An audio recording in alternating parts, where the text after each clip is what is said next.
Assalamualaikum warahmatullahi wabarakatuh. Halo semua. Perkenalkan, nama saya Hinggul Novalia Naluritasari. Saya mahasiswa Diploma 4 tingkat 3 jurusan Terapi Bicara Poltekkes Kemenkes Surakarta. Tujuan saya dalam membuat video ini adalah untuk menyelesaikan salah satu mata kuliah, yaitu mata kuliah promosi kesehatan.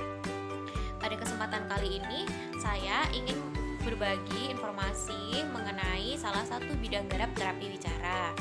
Nah, sebelum masuk ke dalam bidang garapnya, kita perlu tahu dulu tuh apa terapi bicara. Pasti belum pada tahu kan apa itu terapi bicara? Mari kita cari tahu apa itu terapi bicara. Let's go.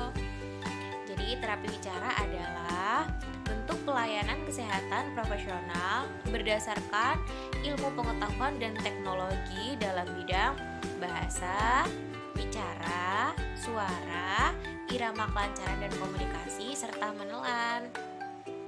Nah, setelah mengetahui apa itu terapi bicara, sebaiknya kita masuk ya dalam penjelasan salah satu bidang garap terapi bicara. Jadi, pada video ini saya ingin menjelaskan mengenai salah satu bidang garap terapi bicara, yaitu autis atau biasa disebut dengan ASD, Autism Spectrum Disorder. Apa sih yang dimaksud dengan autis nih para bunda di rumah? Perlu tahu apa yang dimaksud dengan autis. Simak terus ya bunda-bunda di rumah.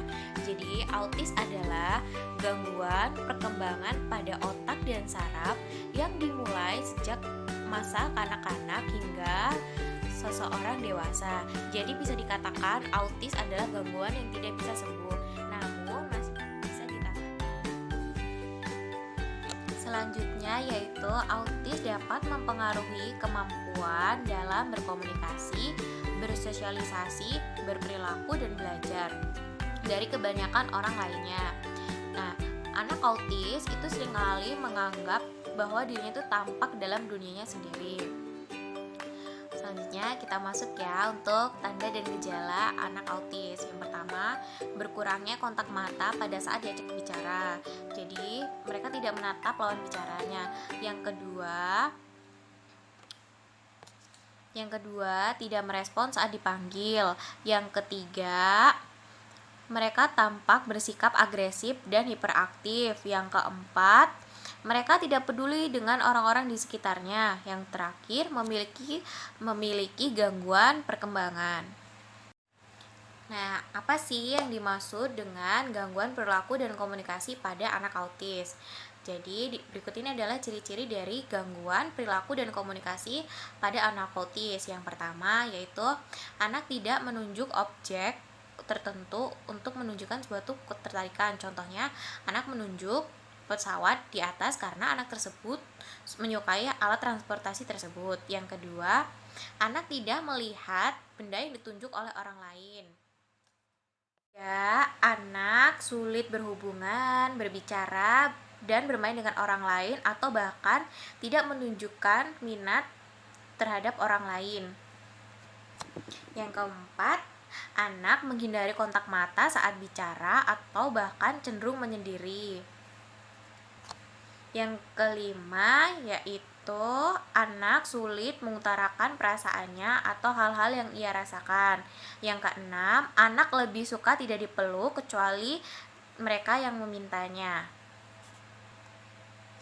Yang ketujuh, anak sering mengulang kata atau frase saat berbicara, bahkan kata-kata atau frase yang diucapkan oleh lawan bicaranya. Dalam terapi bicara, hal tersebut disebut dengan ekolalia. Contohnya, saya bertanya dengan anak tersebut, "Kamu sudah makan?" Nah, anaknya akan mengikuti, "Kamu sudah makan," bukannya malah menjawab, "Saya sudah makan." Kedelapan, yaitu anak sulit mengungkapkan kebutuhannya dengan kata-kata dan gerakan. Jadi anak autis ketika membutuhkan sesuatu atau menginginkan sesuatu, mereka pasti akan marah, menangis, menyiksa diri sendiri atau memukul diri sendiri, bahkan tantrum. Yang kesembilan, anak autis biasanya sering mengulangi gerakannya secara berulang-ulang. Yang ke-10 yaitu anak kesulitan beradaptasi ketika rutinitas berubah. Yang ke-11, anak memiliki reaksi yang tidak biasa terhadap bau, rasa, tampilan, perasaan, dan suara.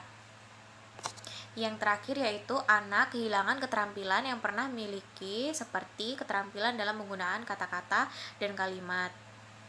Faktor-faktor yang mempengaruhi resiko dengan ASD: yang pertama, bayi dengan jenis kelamin laki-laki. Yang kedua, memiliki saudara autis baik kakak maupun adik. Yang ketiga, kelainan genetik tertentu. Yang keempat, bayi prematur atau bayi yang lahir sebelum 26 minggu masa kehamilan. Yang kelima, usia orang tua pada saat hamil. Yang keenam yaitu bayi dengan berat badan lahir rendah atau biasa disebut dengan BBLR. Selanjutnya kita masuk step yang selanjutnya ya, yaitu cara mendiagnosis anak autis pada kehidupan sehari-hari. Yang pertama, mengamati kebiasaan serta cara berkomunikasi dan berperilaku anak. Kedua, yaitu menguji kemampuan anak mendengar, berbicara, dan bercerita. Yang terakhir yaitu atau yang ketiga, melakukan tes genetik. Setelah Bunda merasa bahwa anaknya memiliki karakteristik seperti di atas, maka hal yang perlu Bunda lakukan adalah: yang pertama, tentu membawa anaknya datang ke dokter spesialis anak untuk mendapatkan diagnosis secara medis. Yang kedua, setelah diagnosis secara medis keluar dan dinyatakan anak Bunda mengalami autisme, maka hal yang perlu dilakukan adalah Bunda bisa datang ke klinik terapi wicara untuk mendapatkan diagnosis secara spesifik dan intervensi mengenai autisme spektrum disorder atau yang disebut dengan autis. Sekian video yang dapat saya sampaikan dan materi yang dapat saya jabarkan. Mohon maaf jika terdapat kesalahan dalam penyampaian atau pengucapan karena saya juga dalam proses pembelajaran. Terima kasih telah menyimak dan menonton video saya. Saya akhiri. Wassalamualaikum warahmatullahi wabarakatuh. Bye.